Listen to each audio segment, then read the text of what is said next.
بسم اللہ الرحمن الرحیم۔ اللہ کے نام سے شروع جو بڑا مہربان اور نہایت رحم کرنے والا ہے۔ وقت، دولت اور رشتے، یہ وہ چیزیں ہیں جو ہمیں مفت میں ملتی ہیں، مگر ان کی قیمت تب پتہ چلتی ہے جب یہ کہیں کھو جاتی ہیں۔ دنیا میں تمہارے لیے بدترین سزا یہ ہے کہ اللہ تمہاری زبان سے اپنا ذکر روک لے۔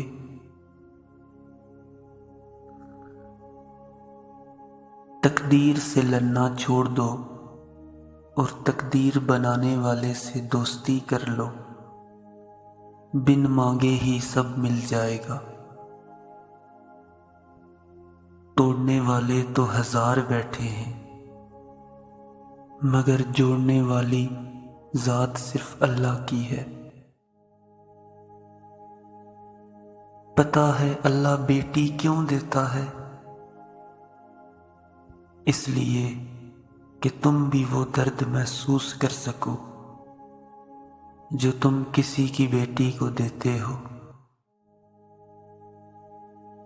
پوچھا گیا کہ صبر جمیل کیا ہے؟ جواب آیا، تم آزمائے جا رہے ہو اور تمہارا دل کہہ رہا ہے الحمدللہ۔ رات کو سونے سے پہلے معاف کر دیا کرو سب کو، پتہ نہیں کون کب تک ہے اس فانی دنیا میں۔ خدا تو ہمیشہ سے پاس ہے، دور تو ہم چلے جاتے ہیں۔ وضو سے شکل، قرآن سے عقل اور نماز سے نسل پاک ہوتی ہے۔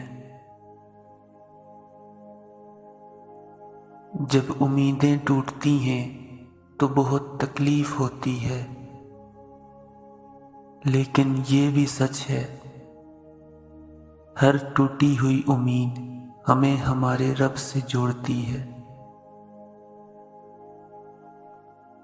شیطان کی انسان پر کی گئی ساری سرمایہ کاری اس وقت مکمل طور پر ڈوب جاتی ہے جب بندہ سچی توبہ کر کے اپنے رب کے در پر جھک جاتا ہے۔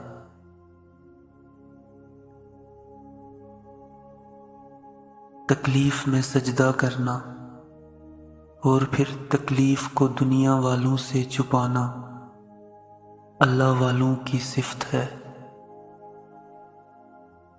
تین انسان تین چیزوں سے محروم رہتے ہیں: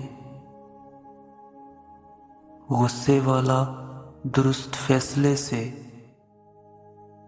جھوٹ بولنے والا عزت سے، جلد بازی والا کامیابی سے۔ روتے ہیں لوگ 2 دن کے پیار کے لیے، جس نے زندگی بھر پیار کیا اس ماں کو کیسے رلا دیتے ہیں لوگ۔ عبادتیں قبول ہوں نہ ہوں، ندامتیں ضرور قبول ہوتی ہیں، یہی توبہ کا فلسفہ ہے۔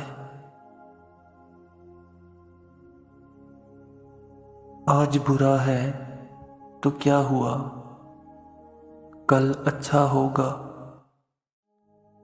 وقت ہی تو ہے بدل جائے گا۔ جب تمہیں یہ لگے کہ تم پہ پریشانیاں اور تکلیفیں زیادہ ہیں تو نماز پڑھا کرو۔ جو جتنا اچھا جھوٹ بولتا ہے دنیا اس کی ہوتی ہے،